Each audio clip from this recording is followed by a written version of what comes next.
Day students, मैंने आपको fountain जो पोएम थी वो मैंने इससे पहले टीच की थी।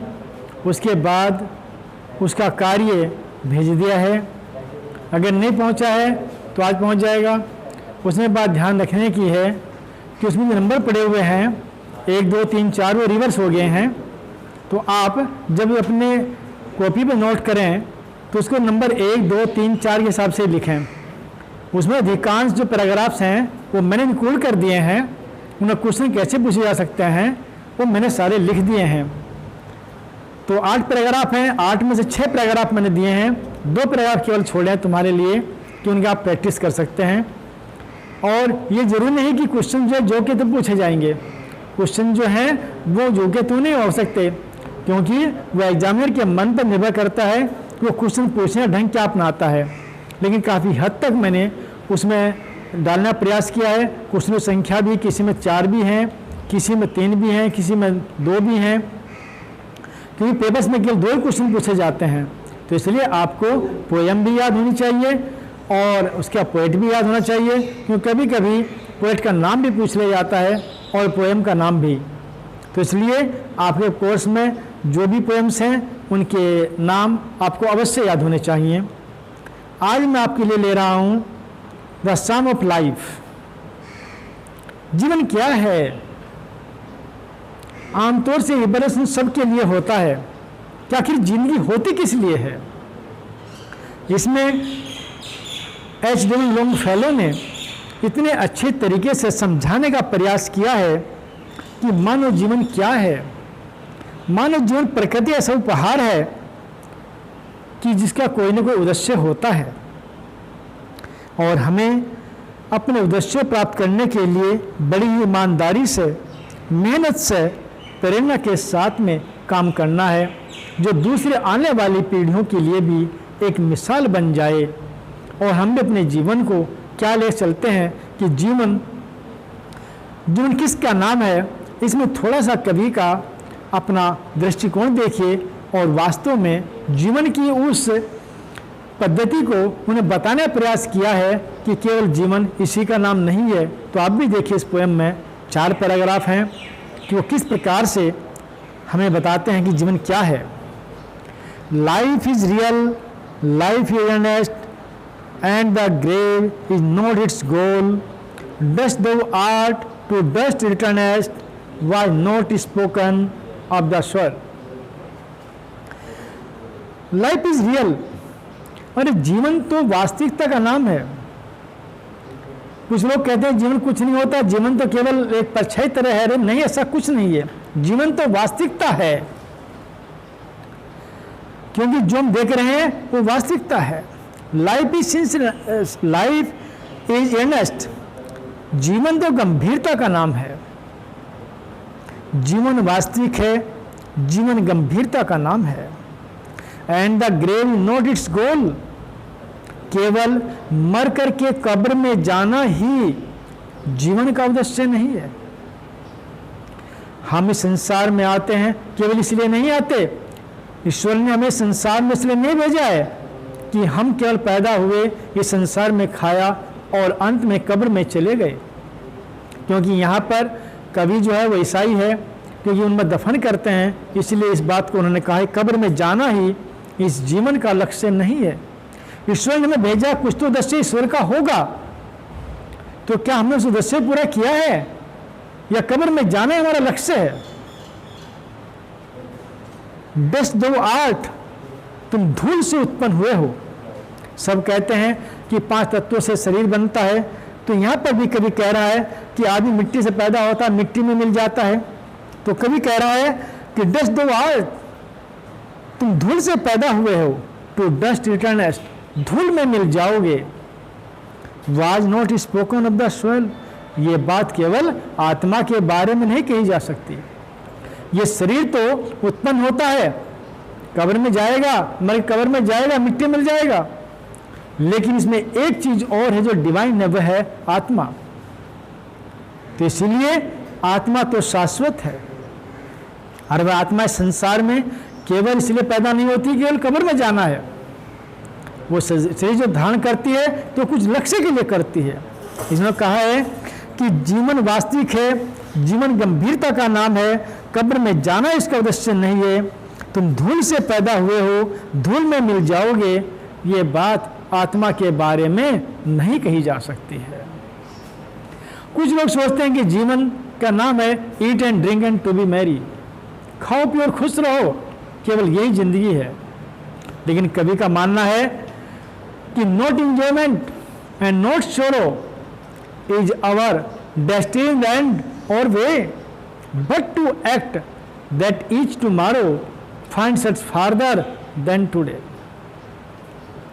नॉट इंजॉयमेंट, जीवन केवल मौज मस्ती का नाम नहीं है। इंजॉय करना ही केवल जीवन नहीं है। एंड नॉट सोरो, और केवल दुख में रहना, दुख मनाना ही भी जीवन नहीं है। केवल हम भी कहते हैं कि जीवन में मौज मस्ती रहे तब जीवन है, और या जीवन दुखों में पड़ा रहे तो जीवन है। लेकिन जीवन दोनों का नाम नहीं है।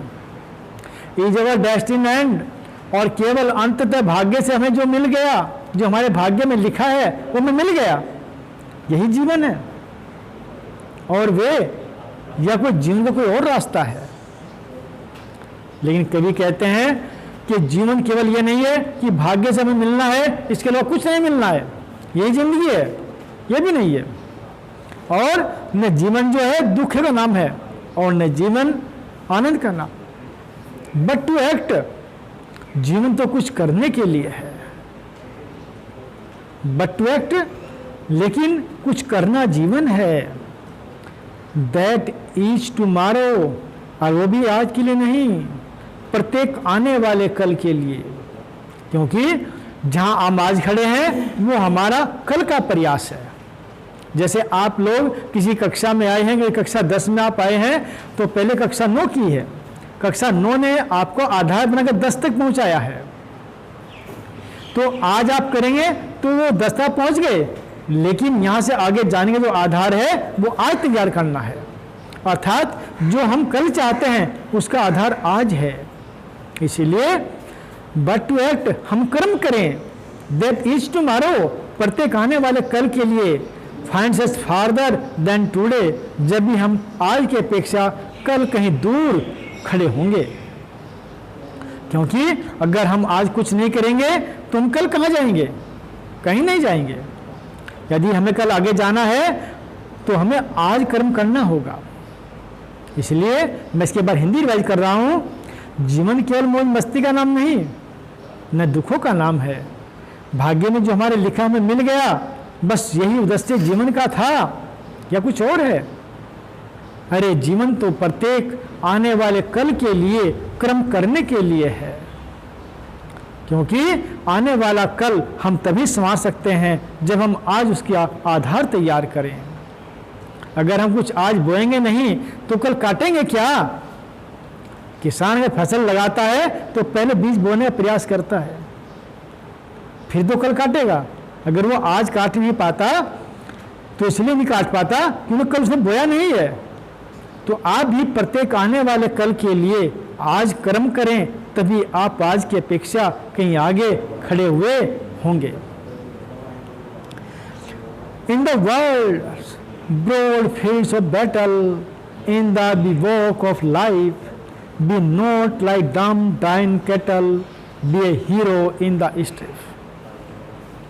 In the world's broad field of battle, ये संसार तो एक विस्तृत युद्ध स्थल की तरह है। ये संसार तो एक विस्तृत युद्ध स्थल की तरह है।